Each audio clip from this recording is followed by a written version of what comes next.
J'ai compris.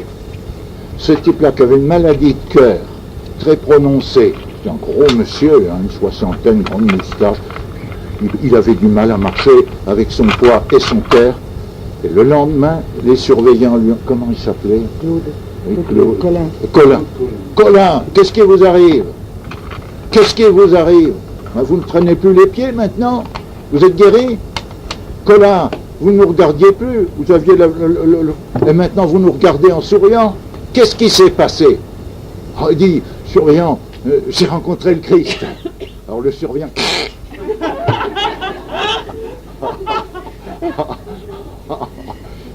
N'empêche qu'il était guéri. N'empêche que... Hein, c'est incroyable, est-ce que vous voyez? Ce que l'on voit en prison, c'est indiscipliné. Oui, père. Poursuivi sur point de principe, face à la mort, sur juste Dieu. Vous avez vu la best-of, quand on cassette. Il a accompagné aux photos d'exécution 1400 personnes. Et sur les 1400, il y avait un bon nombre qui ne croyaient pas en Dieu. Alors, il y a un certain nombre de réactions. Alors, si vous voulez voir comment réagit un athée face à la mort, quelquefois il se convertit, quelquefois il refuse. C'est poignant. Vous ne connaissez pas la cassette de la best-of? Non, j'ai lu son bouquin rapidement. 1400 morts. Oui. Ça ne gêne pas de jugement, disent. Oui. Seulement alors, c'est très intéressant, mais c'est devant la mort. Ah, oui. Parce que, tandis que là, c'est dans la vie, votre question.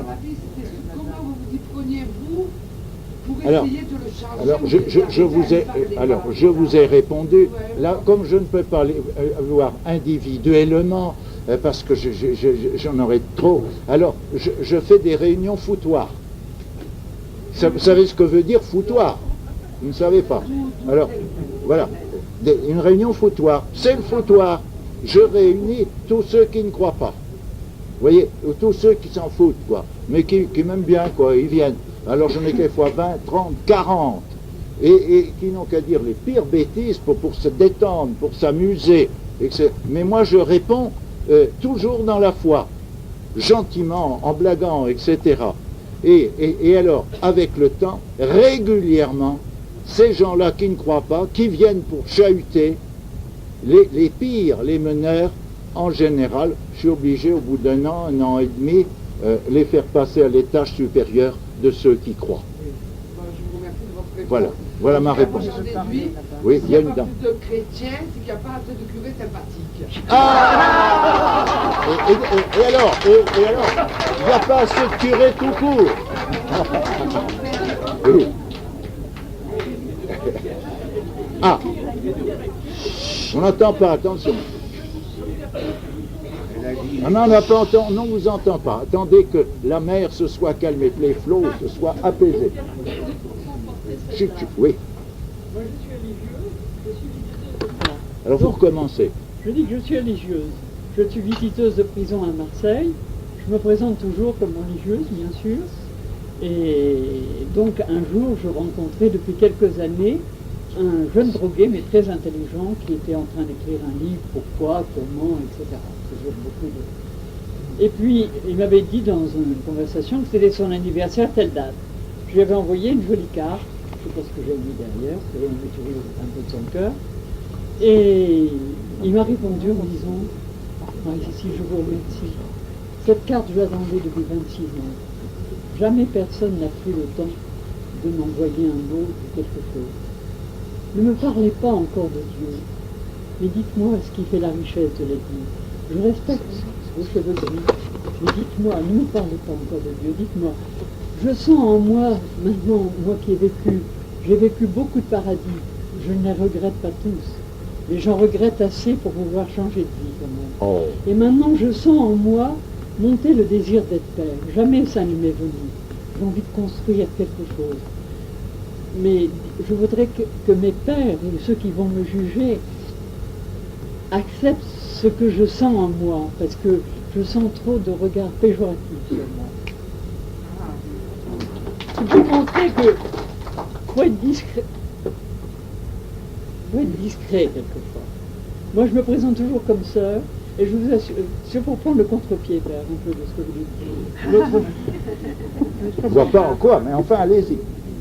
Bon, l'autre jour, je reçois aussi des Syriens aux prisons, Et il y en a un qui me dit, voyez, ce qu'on apprécie en vous, c'est que vous n'essayez pas de nous endoctriner. Dans le fond, j'avais une visiteuse quand j'étais... Pourtant, vous ne faites que ça. Oui. Non, mais ce qu'ils ont besoin, c'est d'être à l'aise dans votre cœur. Si vous saviez la merveille qu'il y a dans le travail de Dieu dans le cœur d'un homme.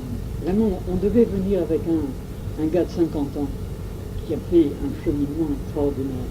Il me dit, Marie-Cécile, j'ai 50 ans, j'ai abandonné, j'étais baptisé, mais 50 ans d'athéisme, de frivolité, je suis peint, et maintenant j'ai envie de recheminer. Si vous voyez le cheminement qu'il a fait à un moment, et maintenant il est sorti dans un centre de rééducation, mais ce qu'il fait avec les prisonniers tous du Magdala, pour voir, et il chemine, il fait de la catéchèse, il y a plus, etc. Non, il y a des tas de choses, mais qui me fait dire que quelquefois quand même il faut être un peu discret.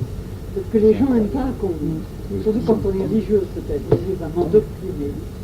Mais vous savez, quand ils sont pleins d'affection, pleins d'amitié, ils sont à l'aise, ils vous disent beaucoup de choses. Et à ce moment-là, vous pouvez... Alors je tiens à souligner, on applaudit notre sœur. Et je vais vous dire que je crois qu'il y a quelque chose qu'elle n'a pas très bien compris. Et plus j'avance en âge, plus je m'aperçois qu'il est difficile de faire rentrer dans le cœur et dans la tête des gens ce que l'on dit. On ne comprend pas. Je n'ai jamais dit, il faut emmerder les gens avec la parole de Dieu. Vous êtes témoin, je n'ai jamais dit ça. Jamais. J'ai dit, il faut avancer, chacun par sa voie, pour annoncer le Seigneur. Et ce qui est important, c'est pas le chemin que l'on prend, c'est le but que l'on poursuit. Et notre sœur dira ce qu'elle veut, mais ce qu'elle vient de nous dire, c'est que son but, c'est d'annoncer le Christ. Amen. Et qu'elle ne dise pas qu'elle n'est pas d'accord avec moi. Non, enfin, ma sœur, vous dites la même chose. Et vous dites que vous n'êtes pas d'accord avec moi. Dans le comportement. Arrêtez, voulez-vous. Alors, qu'est-ce que vous avez dit? Précisez. Hein? Les mots ont été maladroits. Alors, merci, on a compris, tout va bien. Merci. Bon, dites-moi, pour éviter l'équivoque, quand même, C'est parce incroyable. que c'est un sujet qu'on a déjà eu l'occasion de débattre comme ça en journée régionale. Dans une prochaine lettre, je crois qu'on va essayer de faire la différence entre le prosélytisme, c'est-à-dire cette façon de parler du bon Dieu tout le temps, à contre-temps, et sans se soucier de ce que l'autre peut comprendre, ce qui fait qu'on assomme celui qu'on a en face de soi, qu'on a marre et qui a envie de vous envoyer balader.